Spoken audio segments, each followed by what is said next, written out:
I'm a painter. She was a woman that was not afraid to be who she was. Where is Frida? I always wanted a son.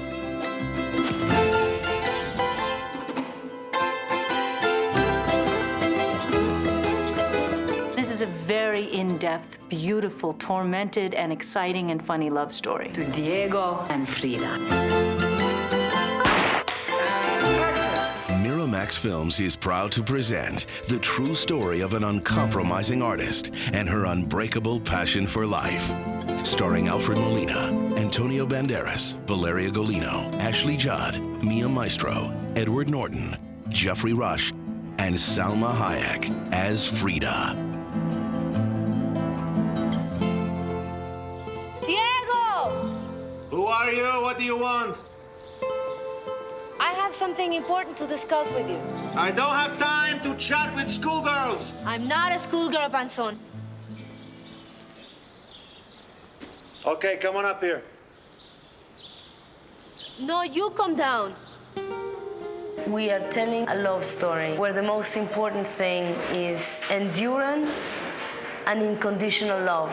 But we are also telling a love story with life because Frida Kahlo was very in love with everything in life. The movie goes from when she was a teenager, immediately before the really serious accident that befell her.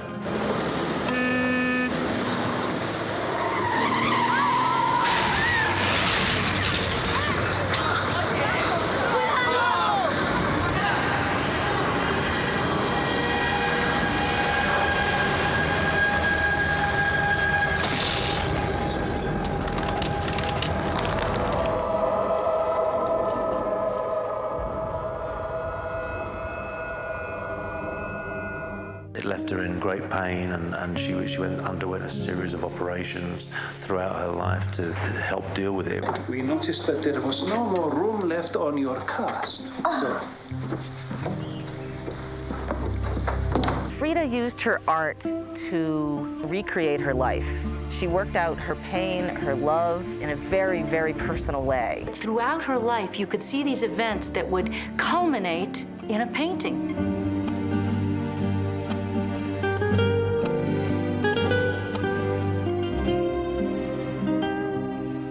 And that makes her story ripe for filmmaking.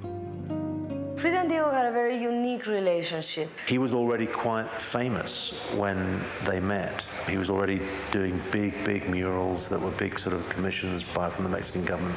Hey, listen. If you think I'm going to sleep with you just because you've taken me under your wing, you're wrong. I have a proposal.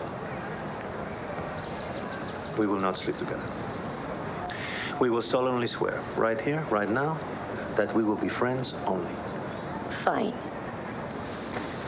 Comrades, colleagues, and friends forever.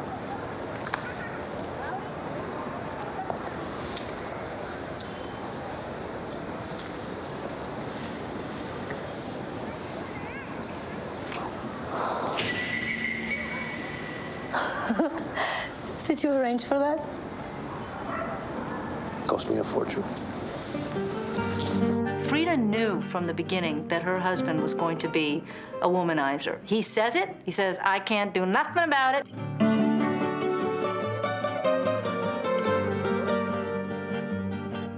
He was a very difficult man. He was unfaithful. He was capricious, hugely selfish. Diego has never belonged to anybody. He's the best of friends and the worst of husbands. Diego will never be anyone's husband. Not really. We'll see. He needed to be free at all times, but he needed to be nurtured at all times. Unfortunately, I'm physiologically incapable of fidelity. Oh, really? Yes, a doctor acquaintance of mine confirmed this. What a convenient diagnosis. She knew that. So what she demanded of Diego when she got married was loyalty. Can you be loyal? To you? Always. Good. Because I love you, Panzón. Friducha. The story of the love between Diego and Frida was really what got me, actually, more than anything else. And it's also a story of two artists who admired and supported each other I don't think you could find two artists who were emotionally and personally involved for so long whose art was more different. I could never paint like this. I'm good, I'm serious. I paint what I see. The world outside. But you paint from here. It's wonderful. Diego said at one point that he'd never seen such agonized poetry on canvas, and he always thought she was the greater artist because of it. I think a lot of academics, a lot of feminist writers championed her because of how much she'd created a diary of her inner emotions through her paintings. She was never ranked up there amongst the important painters of the century until the mid-80s. In a way, she's like what Madonna has been, and that's why I can understand Madonna's attraction. Madonna brought Frida into the limelight in the 80s. She bought many of her paintings, and I think she understood what it is to create yourself as an icon. And that's what Frida did. Frida, as an artist, visually saw the world in a different way, saw her pain in a very graphic way. And at the beginning, I was horrified and intrigued, and slowly I ended up falling deeply in love with her and her work. She smelled and tasted every part of life, and that made me passionate. Her passion made me passionate.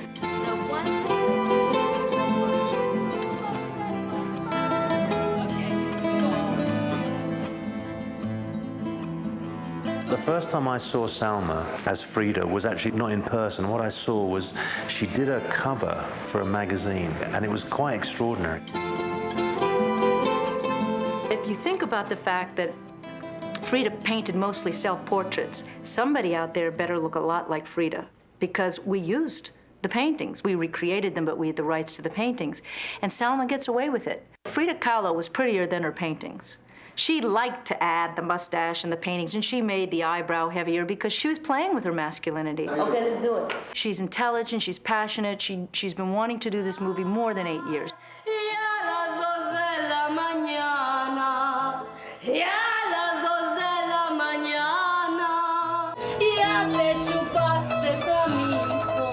Seeing Salma in her home environment, in her Mexican temperament in full bloom, has been something of an awesome display. I mean, I think she would sleep 1 hour a night if that's what it took to get this movie made. They use you, Diego. And you are too vain to see it. No, Diego! Basta. Whoever takes the biggest swig can dance with me.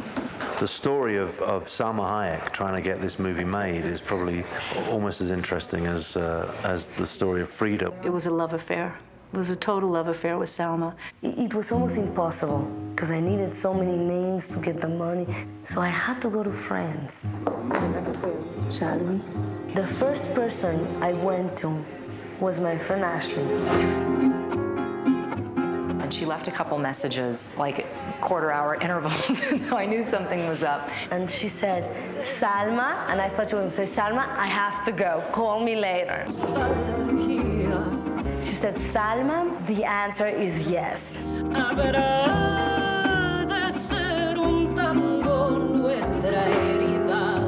I hung up the phone and I started sobbing.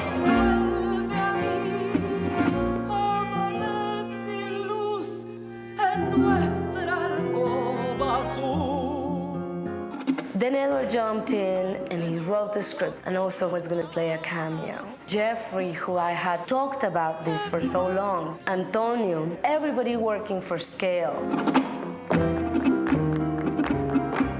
The truth of the matter is it's a privilege to have a friend that you care about, that you're willing and happy to do this sort of thing for.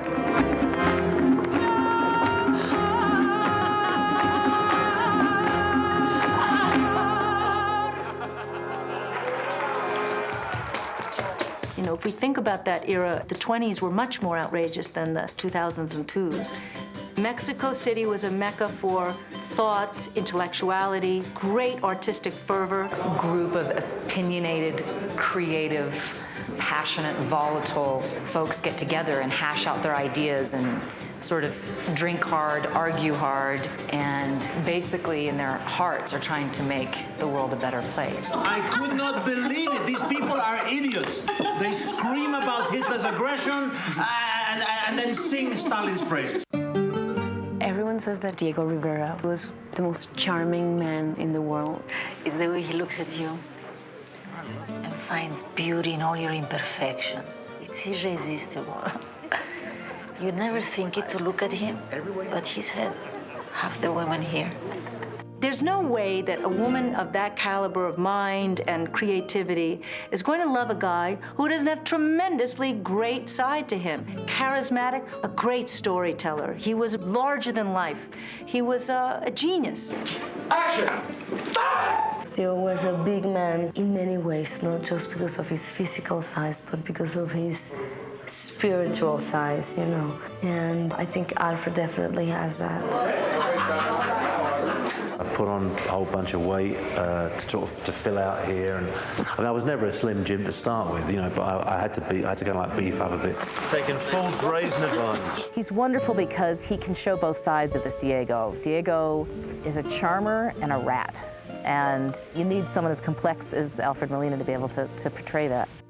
Have you lost your mind? Go to hell, Diego. Oh, dear God, Frida, of all people, why? Because we wanted to.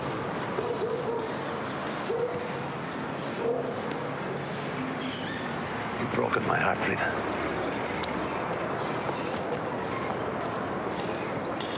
It hurts, doesn't it? Cut.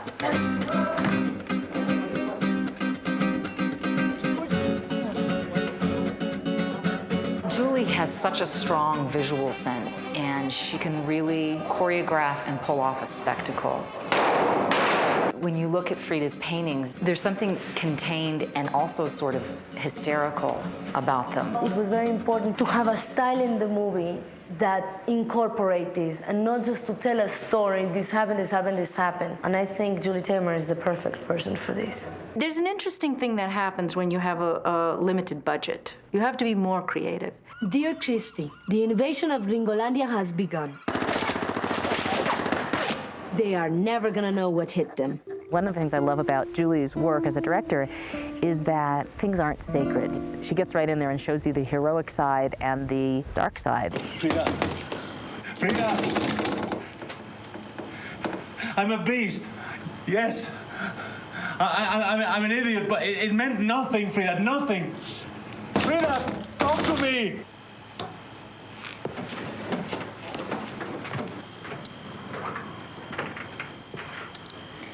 There have been two big accidents in my life, Diego.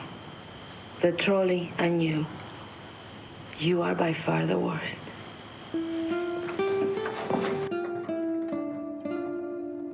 I think you should be moved by this relationship, and it should cause you to really have a discussion about what love really means. As each generation discovers her, they get something fresh from her and imbue her legacy, if you like, with something more. To Frida! There is a wonderful sense of honor and joy of getting to play this fantastic character.